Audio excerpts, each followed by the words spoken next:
Hey everyone, top 3 places you can't go and people who went anyways, part 6. Have you guys seen it? Because we haven't. All right, let's jump into it.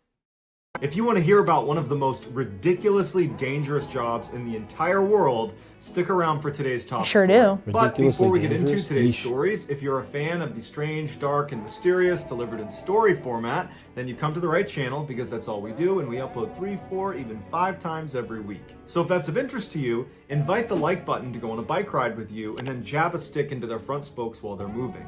Also, please subscribe to this channel and turn on all Interesting. notifications so you don't Gotta miss any kill of the our like weekly button. uploads. All right, let's get into today's stories. Like, why doesn't he want us to be friends with this damn like button? He actually doesn't want me to like the video. I think that's what he.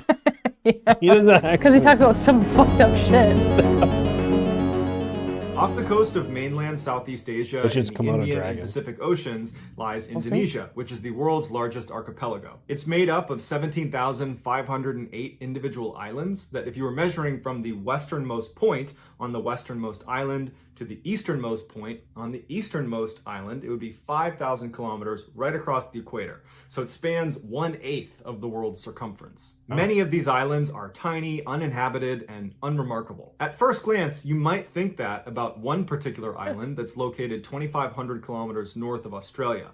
And I would tell you the name of this island, but if I did, I would be giving away the island's secret. Living on this island are 2,000 people who are direct descendants of former convicts who were exiled to this island. And they Whoa. share this island with a particular predator that is endemic to this island, who is a direct descendant of flesh-eating dinosaurs. It can grow up to 10 feet long and weigh up to 350 pounds. What? And its taste buds are so immaculately developed, it can taste blood in the air up to 9 kilometers away. These Holy creatures crap. are so good at smelling blood and death that anytime there is a burial on this island, they have to put big boulders over the gravesite. Otherwise, these creatures will come running out of the jungle and dig up the freshly know what it deceased is? and eat them. This creature's Or are bite you is just freaking out? savage, and they certainly have No, the I'm freaking ability out. to rip a person in two, and in the past they have. But they Velociraptor. don't typically bite to kill. They bite to create a massive flesh wound so they can inject venom into the wound site. This allows them to not expend a ton of energy waiting for their prey to die so they can eat it. They basically bite you, poison you, leave, come back within 24 hours, and then they eat you. These creatures are strict carnivores and have a voracious sound like appetite where psychopaths. they will eat up to 80% of their own body weight in a single day.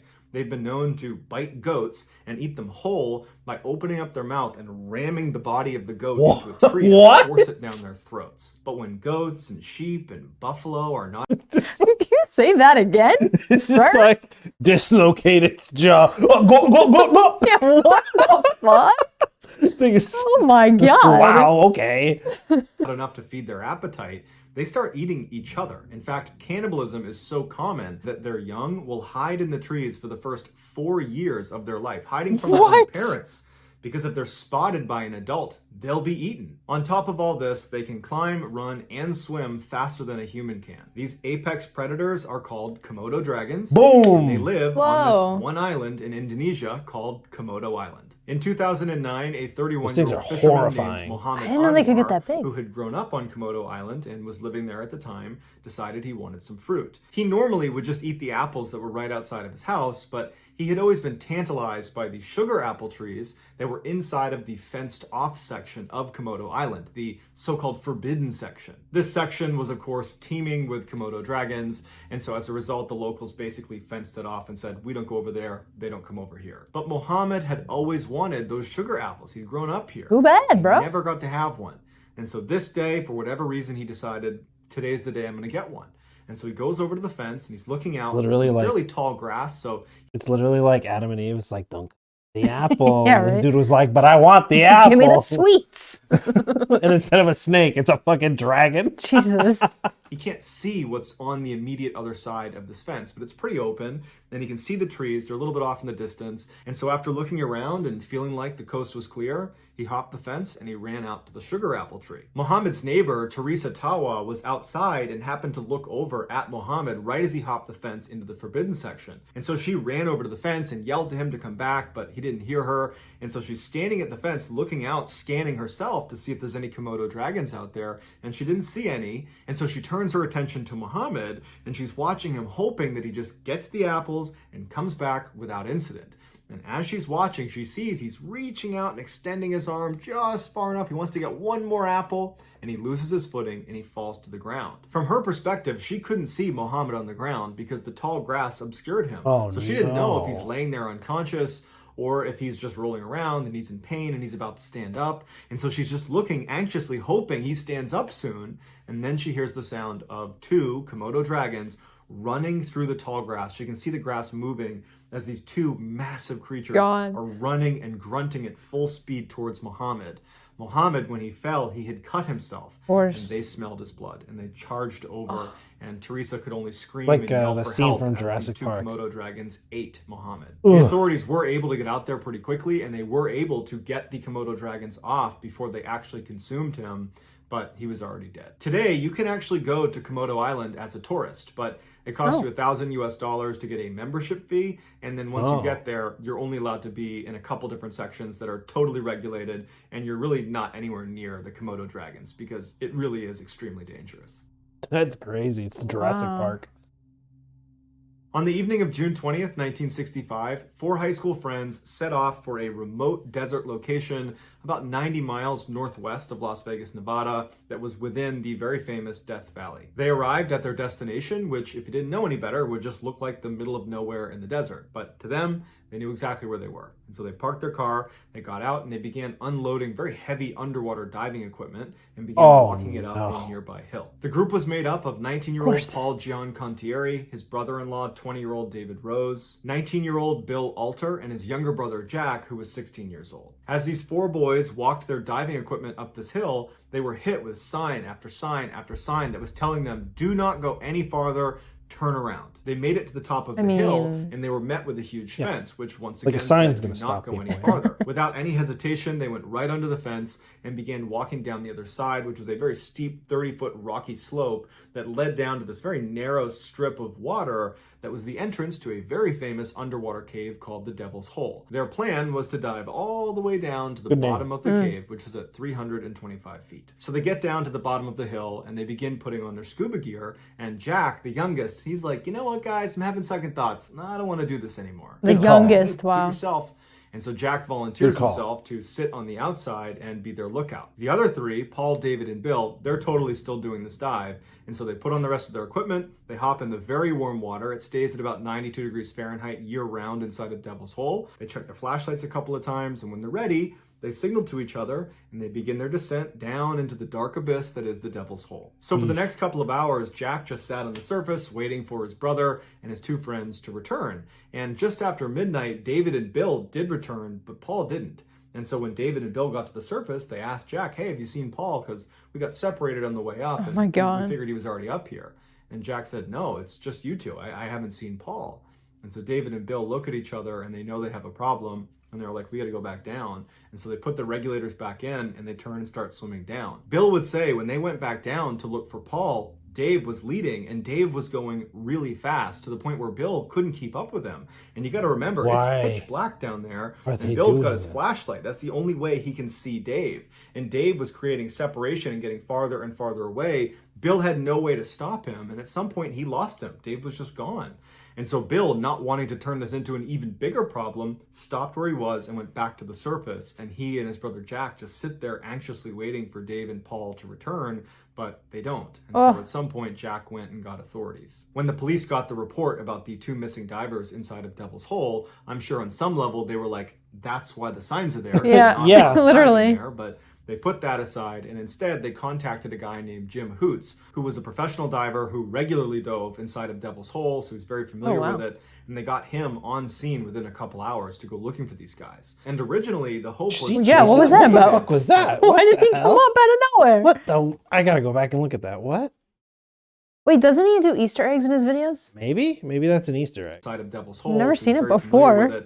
And they got him We've been on missing them scene this within whole a couple time. Yeah, hours look at that. What the looking for fuck? these guys. And originally, the hope was Paul and David had found their way into a section of Devil's Hole called Brown's Room, which was this big air pocket that perhaps in an emergency situation, they had found their way in there, and now they're trapped. So Jim and his dive partner get to the edge of Devil's Hole. They put on their gear, they hop in the water, and they begin their descent. And it's totally dark. They got their lights, and they go down about 90 feet to where the tunnel basically funnels down to a point.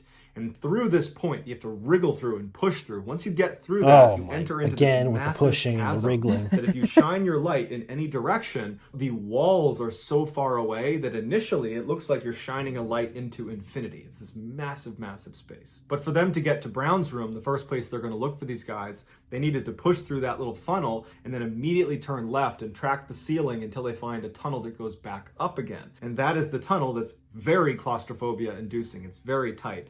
That if you take it 90 feet back up, you get to Brown's room, and that's that big air pocket. And so Jim and his dive partner, they make their way up this tunnel, they get to the air pocket, and there's no divers. And so they go back down through the tunnel, back into that huge chasm, and instead of going back to the surface, they knew that if they didn't find them in the air pocket, they were going to go down a little ways and see if they could find them on this one area called the lower ledge. And so the lower ledge was just a rocky outcropping that was about halfway down to the bottom of the cave. It was a natural break point before you went to the bottom. And so as they're descending in this infinity chasm, Jim is shining his flashlight in every direction looking for signs of these guys.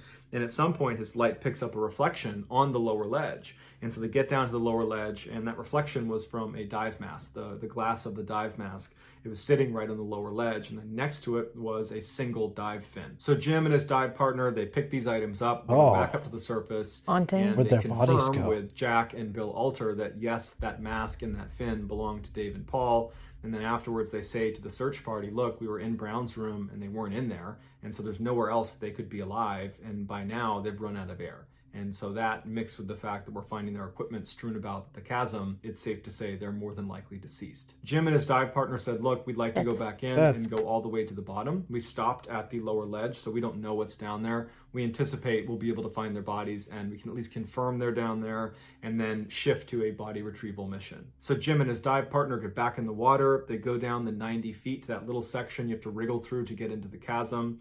Once they're inside, they keep going down. They pass the lower ledge and they go all the way down to 325 feet. Now this cave is huge and the floor bottom is huge, but it's not so huge that you wouldn't be able to spot two bodies that have just recently landed down here. And so Jim and his partner are scanning their light across the bottom, which is relatively flat. You can see pretty far because of how clear the water is.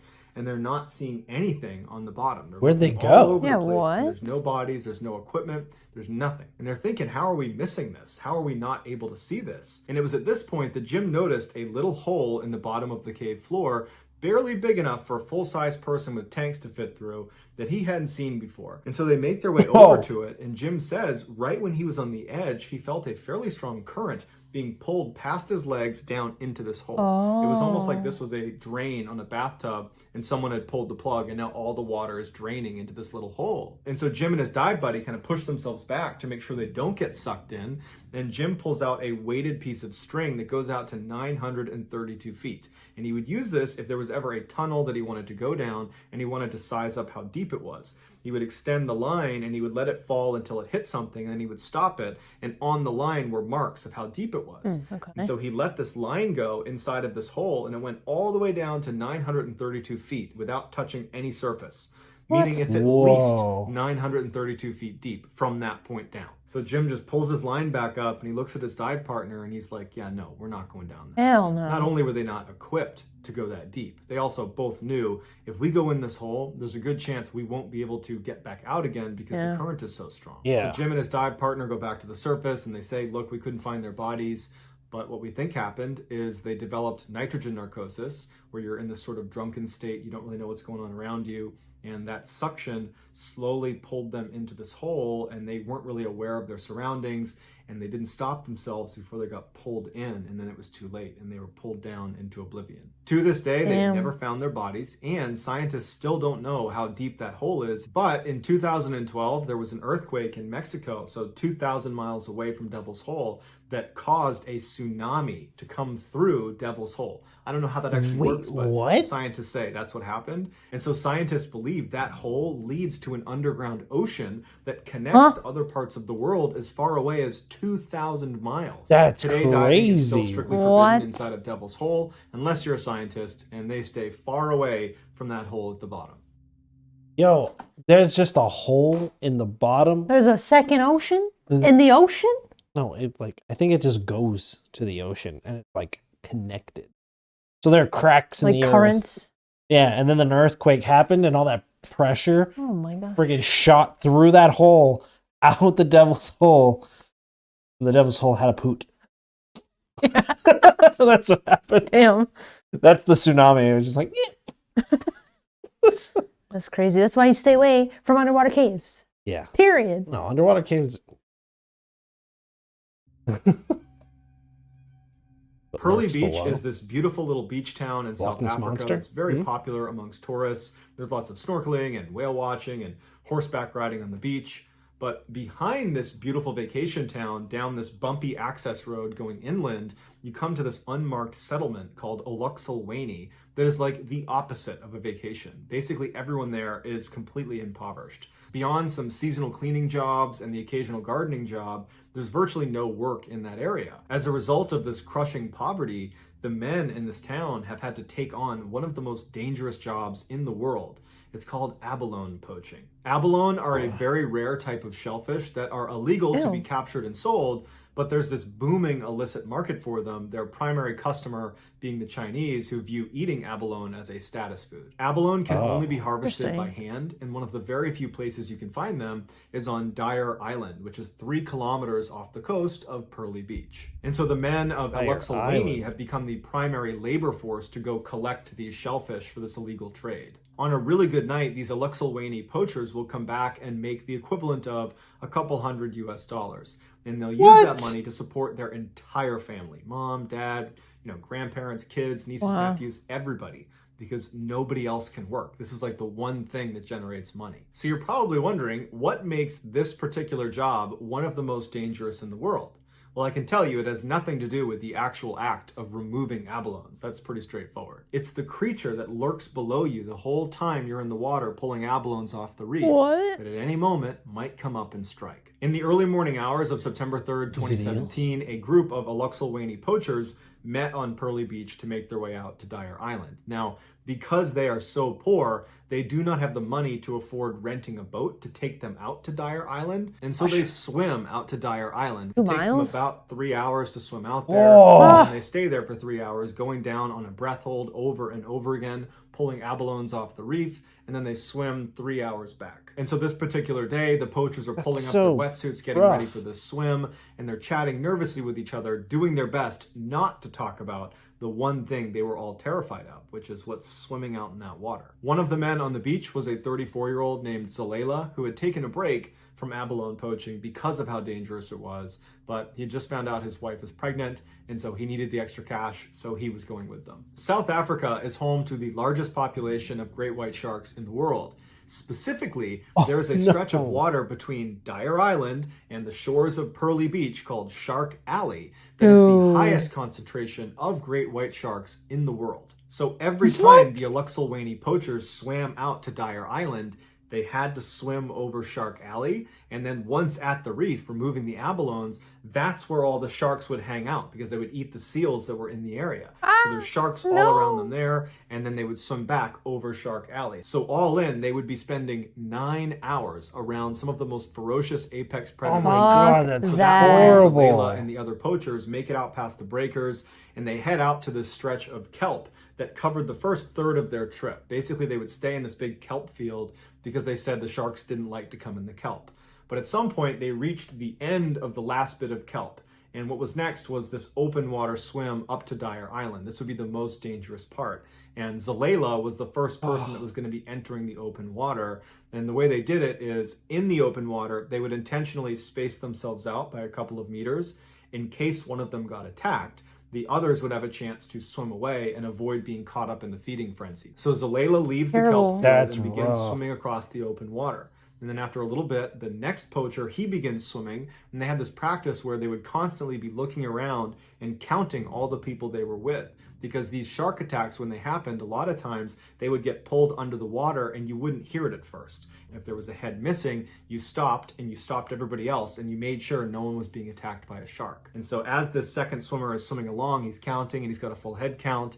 And then he looks and Zaleila's missing. And he yells for the others to stop. And as they're kind of poking their heads up to see what's going on, Zaleila reemerges in the mouth of a great white shark that is violently shaking from side to side. And Zaleila's screaming out. And the other poachers know they can't do anything to help him. And so they turn and they swim as fast as they can. And all they hear behind them is the sudden scream as his face would come out of the water and then go back down again, and the violent thrashing of fins as a feeding frenzy began. And so the others make it back to the kelp field, and one of them had a cell phone wrapped in rubber. And so he pulls that out and he calls one of the poacher boats, because even in an emergency, they don't call the police because they can't jeopardize their livelihood.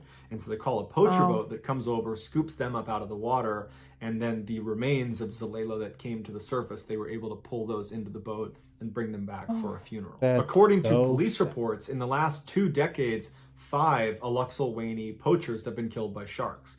But to the Alexilwainee locals, they say that count is not even close to accurate, because a lot of times when people do get attacked and killed by sharks, they don't report it to the police because they don't talk to the police. Right. And so they think it's probably closer to 2 or 3 dozen people that have been killed by sharks. When interviewed, an Alexilwainee poacher has said anytime there's a shark attack, whether it's fatal or not, they usually just take a week or 2 off and then go right back in the water.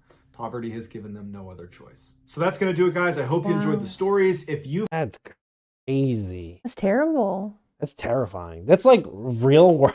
That's like a real world, like, it's like, I don't even know how to describe it. Almost like a terrible, horrible game of like it's like what you see in like the shows where it's like you gotta risk your life to get a little bit of money to come back and sell your goods, but it's like in a much more terrible way. Like, and it's just like they literally watch their friend get eaten by a shark and then go, "Damn, we gotta take some time off." Okay, let's do it again. I don't even think that's them. I think like if you get attacked by a shark and then you like survive somehow, that you take a few days off and then you go back out, even if you haven't healed. That's what I meant. Oh, they watch their friend get eaten and then they're like, "All right, let's take a week off. All right, let's go back out there." Oh, I thought he was implying that like if you got attacked by a shark and you didn't have enough time, like you couldn't take like a month off to heal. You were like, "Nah, you're back out in the ocean." No, I think he was talking about that group that came back with him. Oh, which is like yikes. Fear-inducing. Oh my goodness. Wow. I mean, just like, I can't even imagine the anxiety, like, once you get past that, like, kelp field, and you're just like, all right. Anxiety, the whole I just swim, gotta honestly. go. Yeah, I mean, like, the Shark Alley, or whatever it's called. Yeah. Oh my god, that sounds horrifying. It's the largest concentration of great white sharks. No thanks. Yeah. Oh, crazy. Man. That's so sad. Well, on that note, thanks so much for watching. If you like what you saw, please subscribe. If you have any suggestions, leave them in the comments. We'll see you in the next one. Yeah, see ya. Bye.